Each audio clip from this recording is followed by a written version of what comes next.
Bonjour, bienvenue sur Idéos, le guide des voyageurs curieux qui aiment bien s'informer pour mieux voyager. Je vous accueille aujourd'hui sur le salon concernant la destination Croatie et la nécessité ou pas de louer une voiture pour faire un séjour et éventuellement faire du tourisme et découvrir ce pays. C'est une question qui revient très souvent. Est-il indispensable de louer une voiture pour découvrir la Croatie ou même une région, que ce soit l'Istrie ou la Dalmatie? Alors, ce n'est absolument pas la même réponse selon la configuration du séjour. Je vais essayer donc de développer le mieux possible les diverses hypothèses et vous expliquer finalement ce qui est le plus essentiel à comprendre et ensuite peut-être rentrer dans le détail en fonction de ce qu'il est envisageable de penser comme séjour un peu alternatif à l'autotour classique où l'on prend sa voiture dès l'arrivée à l'aéroport et où on la remet le jour du départ. Alors, il n'est pas nécessaire de louer une voiture, mais de façon générale, quelle que soit la période, la voiture est quand même le moyen de transport le plus facile, le plus pratique et souple pour découvrir un pays. D'abord parce que cela autorise des horaires à sa convenance et c'est très important. On n'est pas tous obligés de se soumettre à ceux d'un bus ou d'un catamaran ou d'un car ferry. Ensuite, parce que vous allez vous rendre compte que dans certaines régions, les transports en commun sont relativement limités. Bon, souvent, c'est le bus. Il n'y a pas de train, si ce n'est dans une petite partie de la Croatie. Et le train reste cher, peu pratique, très lent et fastidieux, puisqu'il est toujours aligné sur les anciens critères de l'ex-Yougoslavie. Donc, les liaisons sont limitées et il n'y a pas d'intérêt spécifique à le prendre, à moins d'avoir des passes interrail qui sont très, très intéressants pour d'autres raisons et de ne pas avoir d'autre choix, mais sinon, on va privilégier le bus. Le fait d'avoir le bus comme moyen de transport signifie que vous allez quand même avoir des temps de trajet qui sont relativement plus importants en bus, dans la mesure où ils peuvent être amenés à faire des arrêts que vous ne feriez pas pour vos déplacements et pour optimiser donc certaines liaisons. Alors, c'est valable pour certains moments et pas pour d'autres, hein, donc il faut relativiser aussi cet aspect, mais sur que le temps de trajet est plus long en bus et même si c'est plus économique, c'est valable si on est un ou deux, mais dès qu'on est un groupe, le bus risque de commencer à chiffrer, en tout cas pour les liaisons qui sont au-delà de 10-15 euros. Ça peut se réfléchir puisque vous pouvez trouver normalement des voitures de location autour de 40-50 euros par jour. Et si on applique ça au trajet, en fait, aller-retour, vous serez autant rentabilisé avec une voiture qu'avec un bus. Ça dépend vraiment d'où on va. Quand on est en solo, sûr qu'il n'y a rien de moins cher que le bus aujourd'hui. Même le bateau peut sembler onéreux, du moins les catamarans ont connu une augmentation des prix significative. Donc, les prendre est plus coûteux que de recourir au bus. L'intérêt, c'est aussi de choisir peut-être un type de voyage différent selon le moment de son séjour. On peut alterner bon, la voiture pour ce qu'il exige, le bus pour certaines liaisons, pourquoi pas, et le bateau parce que on va se rendre sur des îles et que dans le fond, c'est le plus logique. Louer une voiture, c'est surtout indispensable quand on veut sortir des sentiers battus, donc vraiment explorer la Croatie ou même n'importe laquelle des régions avec la volonté d'aller à l'intérieur des terres, de découvrir les villages, de pouvoir s'arrêter n'importe où, n'importe quand, n'importe comment. C'est assez évident. Si vous voulez par exemple randonner et aller dans des lieux autres que les parcs, vous allez être amené à prendre une voiture parce que les liaisons ne amèneront pas dans ces lieux. Les parcs nationaux Krka et Plivice, également celui de Paklenica sont relativement bien desservis en bus, mais pour les autres, ce n'est pas le cas. Donc sans voiture, vous ne vous y rendrez sûrement pas. Que ce soit Učka, par exemple, ou le parc de Velebitna, ou Rizniak, puisqu'on parle toujours des mêmes, hein, puisque beaucoup de touristes sont concentrés sur les deux qui sont les plus connus. Mais il y a d'autres parcs, c'est pareil, il n'y a pas de bus pour aller à Makarska. Si on veut aller de Makarska à Biokovo, on prend une excursion organisée parce qu'il n'y a aucun intérêt à développer les bus, hein, ça fait vivre vraiment le tourisme local. Donc, tout passera par les excursions organisées et il en est de même un peu partout. Donc, si votre objectif, c'est d'aller dans des sites un peu différents, d'explorer des zones dans lesquelles vous allez pouvoir découvrir des beaux paysages, justement, trouver des coins insolites, hein, il faut absolument la voiture dans tous les cas, quelle que soit la période. La voiture n'est pas nécessaire dans la mesure où on décide de se limiter aux villes touristiques et d'aller de l'une à l'autre. Il n'y a aucun souci, surtout quand on est en Dalmatie. On peut sans problème arriver à Split, se rendre à Makarska et à Dubrovnik. Alors, ce sont vraiment les villes. C'est-à-dire que même s'il y a des destinations dont vous avez entendu parler et qui vous intéressent, vous ne pourrez sûrement pas trouver de liaisons qui vont de l'une à l'autre, puisque les seules liaisons finalement sont pensées entre villes un peu importantes. Donc, en l'occurrence, il y en a peu. Je viens de vous les indiquer. Split, Makarska et Dubrovnik, côté sud. Quand on va en Dalmatie centrale, donc c'est Split, tous les villages aux environs, donc, et les petites villes comme Omi et Trogir, bien sûr, qui est l'autre ville centrale de cette région. Et ensuite, il faut comprendre aussi que les destinations sont souvent gérées à l'intérieur même d'une région. Chaque capitale de région va permettre de centraliser les transports et donc va organiser tout l'ensemble des bus depuis ce point-là. Ça signifie que quand on est en Dalmatie, par exemple, depuis Split, on peut aller un peu partout.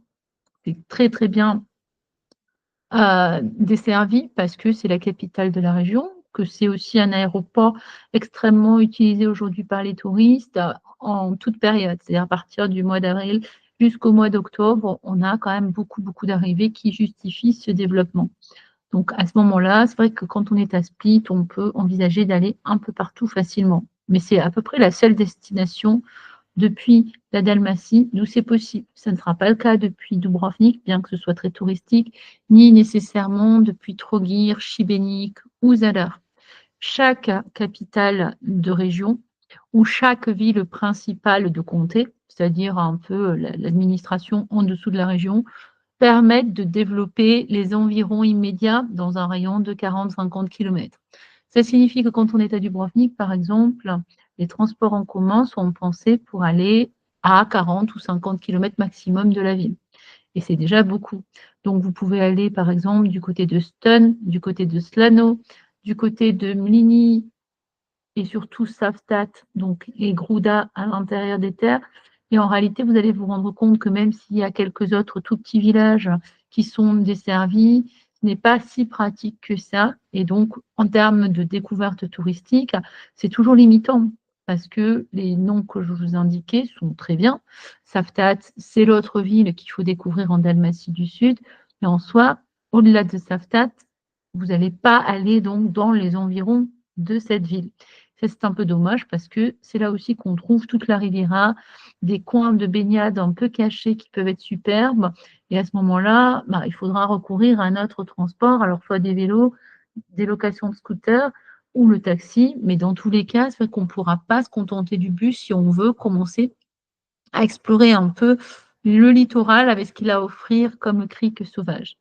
Donc ça, c'est une limite à entendre. Et le fait que ce soit desservi ne signifie pas qu'il y ait beaucoup de liaisons, parce que vous vous rendrez compte, par exemple, que si vous décidez d'aller du côté de Stun, qui est très touristique finalement aujourd'hui, à l'échelle en tout cas de la Dalmatie du Sud, c'est l'une des petites villes, on pourrait même dire village, qui s'impose pour tous les touristes à cause de la citadelle et donc cette fameuse muraille de Chine européenne qui parcourt la montagne, les marais salants et les parcs à huîtres qui font la réputation, puisqu'on y dit que ce sont les meilleures huîtres du pays. Bon, si vous aspirez à découvrir cette zone, vous allez vraiment avoir besoin donc d'une organisation assez millimétrée parce que les liaisons ne sont pas suffisamment importantes pour optimiser ces journées. Donc, vous risquez de devoir partir de Dubrovnik en fin de matinée ou même fin de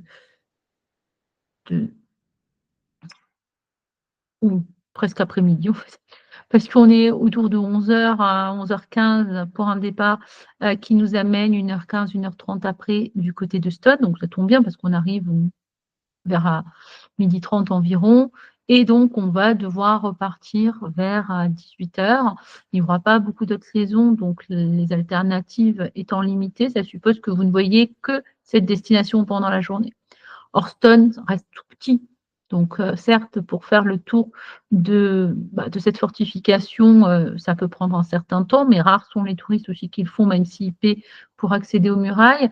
Et donc, en soi, cela interroge sur la possibilité de faire quelque chose de l'ensemble de sa journée et pas simplement de quelques heures, puisqu'au final, si on n'est pas en mesure de partir avant 11 heures et qu'on doit revenir vers 18 heures, on n'a pas pu associer à d'autres zones, ce qui aurait été bien, alors qu'en voiture, vous pourriez très bien imaginer aller à Stun, vous arrêter par exemple à Slano, sur le chemin également visiter l'arboretum de Tresteno. Et puis finalement, en fait, votre journée est beaucoup plus intéressante que simplement avoir visité Stun. Mais dans tous les cas, la réflexion est toujours la même. Est-ce que je veux voir le plus de choses possible ou en faire beaucoup dans une même journée éventuellement? Ça reste toujours une possibilité. C'est pas pour autant que vous allez le faire. Ou est-ce que je n'ai pas besoin d'avoir cette ambition-là et que je me limite à une destination par jour? Et à ce moment-là, bah, je fais avec ces contraintes et donc j'arbitre surtout sur le plan budgétaire pour savoir dans quelle mesure la voiture est pertinente ou pas. Pourquoi se pose-t-on la question, de la pertinence? C'est avant tout parce qu'aujourd'hui tout est payant en Croatie, donc la location a déjà un coût qui peut être un frein, surtout en très haute saison. On est autour de 60 €, 50, entre 40-50 pour les prix de départ de petites voitures, 60 à 80 pour des voitures moyenne gamme, voire jusqu'à 100 et plus. Donc, ça reste toujours, excusez-moi, ça reste toujours un budget significatif. Ensuite, bien sûr, il faut rajouter tout ce qui est carburant. Alors, c'est un peu moins cher qu'en France, mais cela reste onéreux, puisque, bah, rien sans rien, vous allez être amené à avoir des dépenses éventuellement si vous prenez l'autoroute. Là aussi, c'est à péage comme en France, c'est moins cher que la France, mais ça reste toujours un budget supplémentaire. Et si on y ajoute également, les parkings qui sont tous payants, cela peut vite chiffrer. Bon, la réflexion n'est pas juste liée au coût de la location de voiture, mais bien à l'ensemble des coûts rapportés de la voiture. Quand on réfléchit de cette manière-là, évidemment, on regarde que l'aspect budgétaire. S'il y a des limites qui se posent, on peut aussi voir dans quelle mesure la voiture est nécessaire ou pas dans les zones dans lesquelles on va se rendre. Là, je vous ai parlé de la région du Dubrovnik. Je pourrais faire la même chose pour celle de Split. Je vais d'ailleurs le faire maintenant. Quand on est dans la zone de Split ou Trogir, on a la possibilité de prendre facilement le bus, de se rendre jusqu'à Makarska ou jusqu'à Šibenik, vers le parc de Kerka. On est aussi en mesure de visiter donc les îles en prenant des catamarans, puis en utilisant les bus à l'intérieur de chacune de ces îles. Même si les liaisons sont plus limitées, c'est toujours possible. Et dans tous les cas, finalement, vous n'avez pas à vous embêter trop pour découvrir la région de Split, puisque d'une certaine manière, je viens de vous indiquer les destinations envisageables et pertinentes. Donc, vous allez à Makarska, éventuellement, vous faites un petit arrêt depuis Makarska vers la destination Brela, par exemple, pour faire un bain et voir le fameux pain qui a réussi à émerger d'un rocher. Donc, c'est une attraction locale, par exemple, ou Baška Voda, toutes ces zones un peu balnéaires qui sont dans les environs de Makarska. Là encore, on est bien desservi. Également Omiš, bien sûr, et vous rejoignez Split sans problème. Vous avez la possibilité d'aller à Trogir, vers les villages de Castella. Vous pouvez être dans les villages de Castella, donc cette baie entre Trogir et Split. Allez à Split, prendre le bus pour vous rendre vers les destinations type Šibenik, Kerka, donc, ou la zone de Makarska. Dans tous les cas, tout est possible, c'est la région la mieux desservie. Quand on est dans la zone de Zadar, bah, c'est une autre histoire, même si Makarska est déjà excentrée alors qu'elle est centrale, mais au final, on regarde les liaisons, elle n'est connectée qu'à Split, parce que c'est la capitale, et Dubrovnik, parce que là aussi, c'est une ville très touristique. Mais le reste des destinations sont quand même plus compliquées. On ne va pas aller vers Ploče, par exemple, ou vers Orebić, Houston, enfin, on n'y va pas depuis Makarska. Donc, en fait, bien que des destinations soient intéressantes et bien localisées, ça ne signifie pas qu'elles soient bien desservies. Bah, c'est un peu pareil pour Šibenik, c'est-à-dire que On va pouvoir se rendre vers Primosten, vers Trogir ou Split, vers Zadar, le parc de Krka, vous me direz: «C'est déjà très bien». Oui, ça l'est, à condition d'être à Šibenik même, parce que si vous décidiez d'aller évidemment dans les villages environnants, ce qui est tout à fait agréable, il faudra tout le temps aller d'abord à Šibenik, puis prendre les liaisons, ce qui complique quand même nettement l'affaire et qui ajoute des surcoûts parce que mine de rien, toutes ces liaisons, ne sont pas coûteuses en soi, mais quand on va les additionner, on va se rendre compte que ça commence à poser question au-delà de l'organisation qui n'est pas du tout pratique. Donc évidemment, quand on choisit de se déplacer en bus, on est le plus souvent dans la ville principale ou dans une ville suffisamment bien développée pour que les liaisons soient satisfaisantes et que pour les quelques jours qu'on a à disposition, on puisse ne pas avoir trop à s'embêter et à se rendre donc à chaque fois dans la ville principale pour prendre le bus et pour faire les connexions. Ensuite, il y a toujours des solutions alternatives puisqu'il y a des compagnies de bus qui peuvent desservir à des localités qui sont petites de taille comme Pakistan. Flixbus, par exemple, propose une liaison. Donc aujourd'hui, de Zadar, on peut aller à Pakistan en bus. Ce n'était pas le cas il y a 2 ans encore, hein. En revanche, ben, ça va supposer une certaine organisation. Pakistan étant relié par Flixbus, ben, évidemment que cette liaison ne fait pas que l'aller-retour. Elle va vous proposer d'aller vers Šibenik et vers donc les destinations plus intéressantes pour vous. Donc, même depuis un village comme Pakistan, il est encore possible maintenant d'envisager un déplacement en bus, mais ce n'est le cas que pour ce village-là, en Dalmatie du Nord, par exemple, parce que même Biograd n'est pas relié aussi bien. Donc, dans tous les cas, si vous décidez de loger dans une ville comme Split, Trogir, Dubrovnik ou Zadar, ça devrait être très bien de circuler uniquement en bus pour aller vers ces autres villes qui s'offrent à vous. Si vous décidez de découvrir surtout la Croatie des villages, ben nécessairement, même si c'est la Dalmatie, il faut privilégier la voiture car rien ne vaudra la liberté qu'elle confère.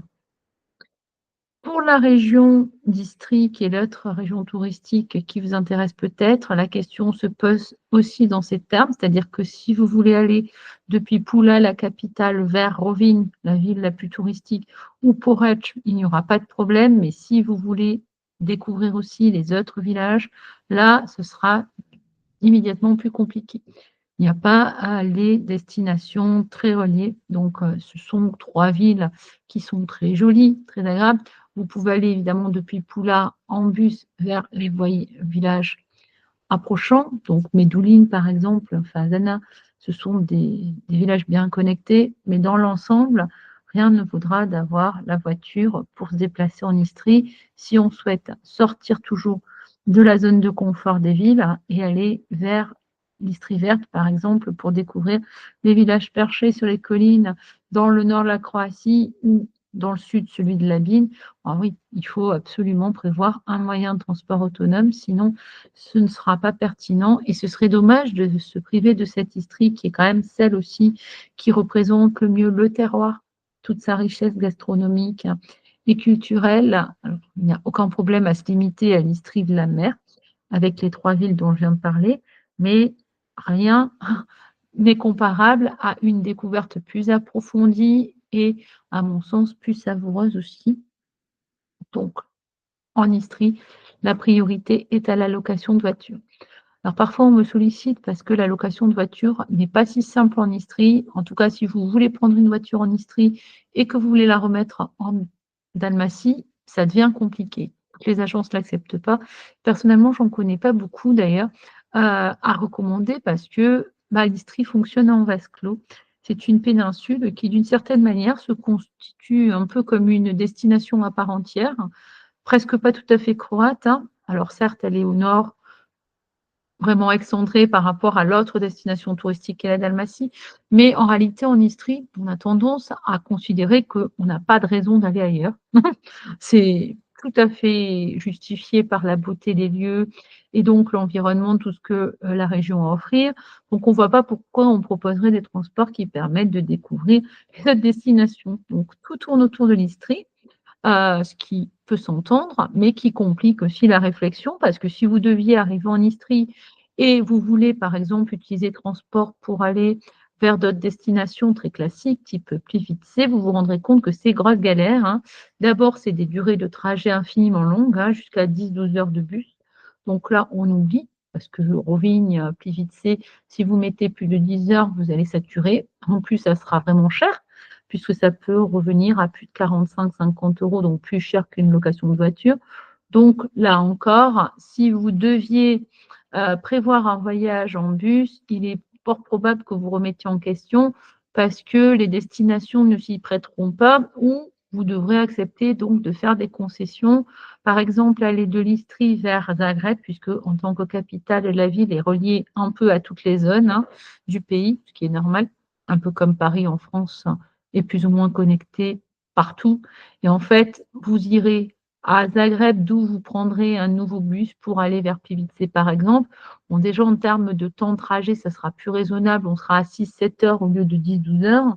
Et en plus, en termes d'économie, bon, vous allez un peu vous y retrouver. Ça sera à peine moins cher, mais normalement, ce qui est intéressant, c'est que ça vous ouvre la possibilité de visiter Zagreb. Si vous ne l'aviez pas envisagé, bah, ce sera l'occasion et c'est aussi bien. Donc l'intérêt pour vous, c'est de vraiment réfléchir et si, vous voulez le confort, à ce moment-là, j'imagine que vous aurez très bien compris que la location de voiture est la plus pertinente. Alors, cela peut passer par une location de voiture pour découvrir la région, donc simplement en Istrie pour quelques jours. Ensuite, prendre donc, le bus pour se rendre à Zagreb et de Zagreb, envisager la diagonale, hein, classique, donc Zagreb, Plivice, Plivice, Zadar, Zadar, Šibenik avec Skradin et Lozovac pour le parc de Krka. Ensuite, donc, Trogir et Split, et éventuellement Dubrovnik. Là, il n'y a aucun problème pour développer cette diagonale en bus, du moment que vous allez dans ces villes.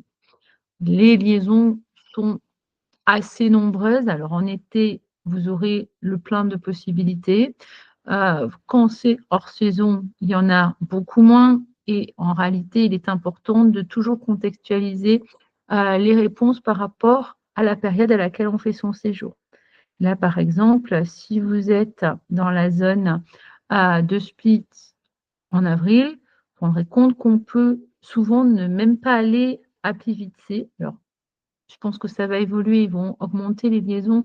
C'est toujours lié aux prévisions de tourisme et le fait qu'il n'y ait pas potentiellement les touristes parce que cela va permettre aux agences sur place qui vendent des excursions organisées de développer leur activité. On ne va pas multiplier les bus tels qu'on l'imagine puisque l'intérêt, c'est de soutenir le tourisme local et de proposer à des agences d'organiser toutes ces excursions. Alors, ce n'est pas souvent beaucoup plus cher que le bus d'ailleurs, c'est elles qui prennent le relais des compagnie de bus qui offrirait un service très, très minimal puisqu'elle se contente de vous amener au point A, d'un point A au point B. Bon, dans les excursions organisées, on va souvent avoir éventuellement un accompagnateur, un guide. On y gagne quand même en confort parce qu'on est en petit groupe, alors des minivans, c'est souvent plus agréable que le bus traditionnel, bien sûr et surtout, cela permet peut-être de greffer d'autres destinations. Bah, c'est souvent le cas pour le parc de Krka. On peut des fois prévoir un arrêt pour visiter la ville de Šibenik pendant au moins 2 heures ou un arrêt à Primošten et à ce moment-là, on profite d'une baignade. En tout cas, beaucoup d'excursions vont dans ce sens et l'intérêt, c'est de pouvoir optimiser. Du coup, on peut à peine un peu plus cher, mais il y a un confort bien justifié et vous n'aurez donc pas les liaisons de bus que vous imaginez. Voilà en gros donc ce que je voulais rappeler. C'est un peu la même chose pour l'Istrie, hein, c'est-à-dire que quand vous allez chercher les liaisons, en l'occurrence, vous allez vous rendre compte que assez peu de liaisons vont vous permettre d'avoir l'aperçu que vous auriez aimé de la région et à ce moment-là, la location va s'imposer naturellement. C'est un peu pareil quand on va sur les îles, hein, surtout les îles dalmates.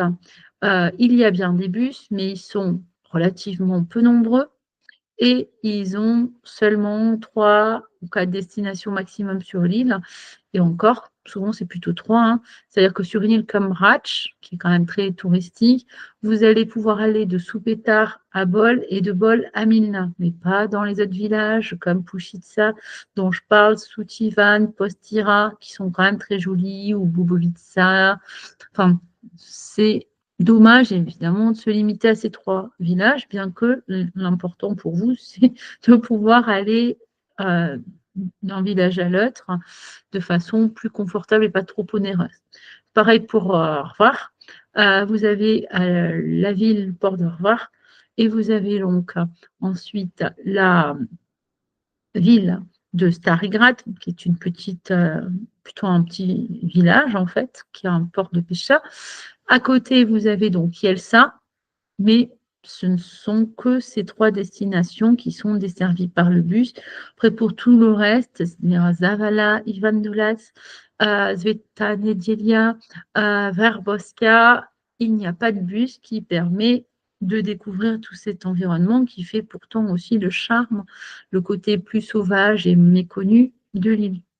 Donc, aller sur une île en catamaran et compter sur les bus, c'est accepté, un peu comme sur le littoral, de n'aller que dans les 2-3 destinations très touristiques finalement qui justifient qu'elles soient reliées par des liaisons afin que les personnes qui sont évidemment en séjour dans telle ou telle ville puissent se déplacer sur l'île.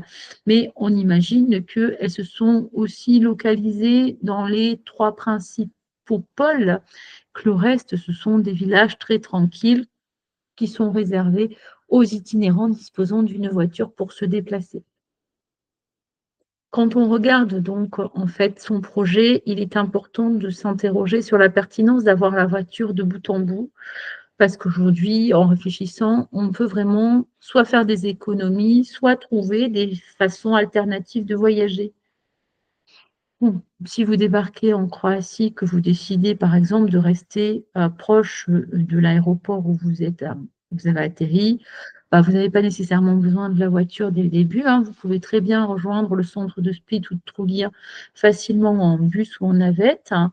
Et à partir de là, visiter la ville le lendemain, par exemple, le jour même ou le lendemain, et faire l'une et l'autre sans voiture. Et à ce moment-là, la voiture ne sera utile que pour le reste du séjour si vous voulez sortir un peu de ces destinations, aller explorer les villages de bord de mer, trouver les criques sur le littoral. Et donc, si vous voulez aussi explorer les îles avec votre voiture, en louer une peut être utile. Et à ce moment-là, n'oubliez pas de bien souscrire à une assurance ferry qui vous permet d'emprunter les cars ferry avec la voiture de location de façon illimitée. C'est une assurance en surcoût, donc il faut compter entre 40 et 60 euros selon les agences. Donc certaines, comme celle de Sandro que je recommande par exemple, les incluent automatiquement dans leurs offres, comme ça c'est clair, mais les autres en général ont tendance à tout rajouter ce type de service. Donc dans la mesure où vous avez réfléchi à ce projet, vous pouvez faire ces petits gains en termes de jours de location et vous avez aussi la possibilité de faire une partie en road trip, ce que je vous conseille.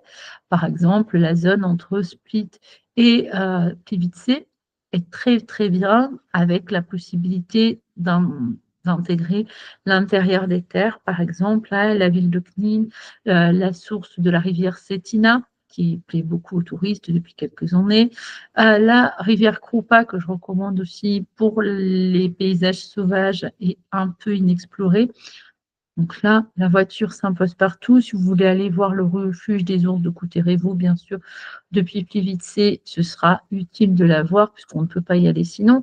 Et si vous revenez à Split, par exemple, puisque vous devez aller jusqu'à Dubrovnik, vous n'avez pas trop réfléchi à l'organisation, on peut très bien imaginer que vous déposiez la voiture à Split, ça vous évite de payer un surcoût pour ce qui est la remise de véhicules en dehors de l'agence où vous l'avez prise.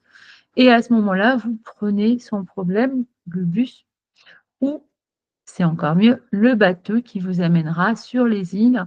Et le beau trip, là, on est dans une très bonne alternative. Ça donne l'impression d'être un peu en mini croisière tout en étant sur un catamaran qui est rapide et éventuellement, si vous préférez faire des économies, prendre le car ferry, certes plus long, mais donc beaucoup plus attractif en prix, parce que souvent on est à plus de 50% de différence de prix. Et vous pouvez profiter au maximum de l'Adriatique et de la mer, donc avec ce type de transport en commun qui est quand même très pratique et qui vous permet d'accéder à l'une ou l'autre des îles ou à plusieurs, donc avec le principe de boat trip, d'aller d'une île à l'autre, un peu comme des sauts que vous feriez de puce de l'une à l'autre des îles, en prenant bien sûr le port dans lequel vous débarquez comme base. C'est là le plus simple, mais si vous avez vos bagages avec vous, il faut aller en termes de praticité au plus simple, trouver des hébergements à proximité de l'endroit où vous débarquez avec le catamaran ou le car ferry. Je pense avoir fait un peu le tour de toutes les questions concernant l'obligation ou pas de louer une voiture. J'espère que vous aurez été un peu éclairé par les diverses configurations dont j'ai parlé. Je referai les salons de toute façon sur ce thème parce qu'il est très fréquent. Et je rappelle, pour tous ceux qui réfléchissent à leur voyage, il est important de bien se connaître, de savoir quelles sont nos contraintes, nos attentes et de bien mesurer ce qui peut devenir une contrainte supplémentaire à gérer dans la perspective d'un séjour en Croatie. Si vous avez peu de temps, il faut savoir aller à l'essentiel et ne pas être amené justement à jongler avec des liaisons qui sont plus ou moins limitées. Il faut tout organiser pour être sûr que ça va rentrer. On va voir ce qu'on a envisagé. Donc à ce moment-là, l'important, c'est d'avoir en amont bien réfléchi à ce projet et être cohérent par rapport à ses objectifs. Si vous voulez voir le plus de choses possible, rien ne vaudra mieux qu'une voiture. Si vous voulez simplement découvrir les quelques destinations touristiques envisageables aux alentours, ça sera très facile normalement de le faire, y compris en bus. Et à ce moment-là, vous allez rester dans cette zone qui est plus limitée peut-être, mais qui reste tout à fait intéressante. Ça s'appelle que la Dalmatie du Sud, ou uniquement les environs de Dubrovnik, avec une combinaison bus et bateau pour aller soit en excursion sur les îles et Lafitte, soit vers l'île de Miette ou de Korčula, par exemple, à la journée. Et si vous êtes dans la zone de Zadar, de la même manière, vous pouvez jongler avec Plivice très facilement, Paklenica pour le parc de montagne, du côté donc de Šibenik ou Pakistan, si vous voulez faire un petit déjeuner avec les dauphins, il y a des liaisons qui vous amèneront à peu près à temps pour être à 7h, 7h30 au point de départ, ou pour les Carnati avec Youré en français. Donc ça reste tout à fait envisageable.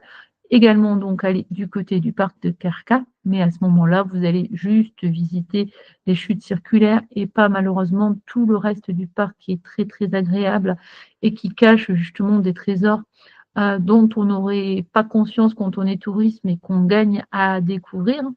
Donc l'important, c'est vraiment d'identifier ce que l'on souhaite faire et de ne pas partir que de l'aspect économique, budgétaire, même si pour vous, c'est une contrainte. J'ai bien conscience que tout le monde n'a pas les moyens d'investir dans une voiture de location. Bon, justement, si vous ne pouvez pas le faire pour l'ensemble du séjour, vous pouvez raisonnablement le faire pour une partie et ça vous offrira quand même un certain confort. Donc n'oubliez pas de déconstruire un peu les idées reçues ou les habitudes qu'on a. Il n'y a pas que l'autotour depuis le jour de l'arrivée jusqu'au jour du départ. Il y a pas mal d'autres possibilités qui vont se dessiner au fur et à mesure que vous allez réfléchir à votre projet, mesurer donc les contraintes et avoir envie ou pas de visiter telle ou telle destination. J'espère que tout cela vous aura été utile et vous aidera à mieux réfléchir à votre futur projet de voyage. N'oubliez pas que vous pouvez me contacter en privé ou sur le site Ideos Voyage pour convenir d'un rendez-vous si vous souhaitez des conseils personnalisés pour avancer aussi dans l'organisation de votre voyage et peut-être le faire avant d'avoir déjà de votre côté fait vos recherches parce que l'intérêt c'est que je vous aide à gagner du temps et donc vous donner les repères au lieu que vous embêtiez à chercher sans trop savoir où vous allez. Il vaut mieux un qui sait que 10 qui cherchent. Donc c'est aussi à ça que servent les salons, à déblayer un peu le terrain et à aider à la réflexion et à prendre conscience des contraintes que vous n'avez peut-être pas identifiées par ignorance du pays et qui vous permettront après, avoir conscience de tout ça, de mieux avancer dans la réflexion et dans l'organisation. Donc vous pouvez le faire aussi en me contactant ou en rejoignant le salon quand je poste les liens pour les divers salons publics qui sont ouverts donc, à certaines heures, en général entre 18 h et 20 h, hein, ou, à partir de 21 h 15 dans les prochaines semaines. Voilà en gros ce que je voulais vous rappeler et comme vous le savez, voyagez curieux et surtout restez curieux parce qu'on ne l'est jamais assez. À bientôt.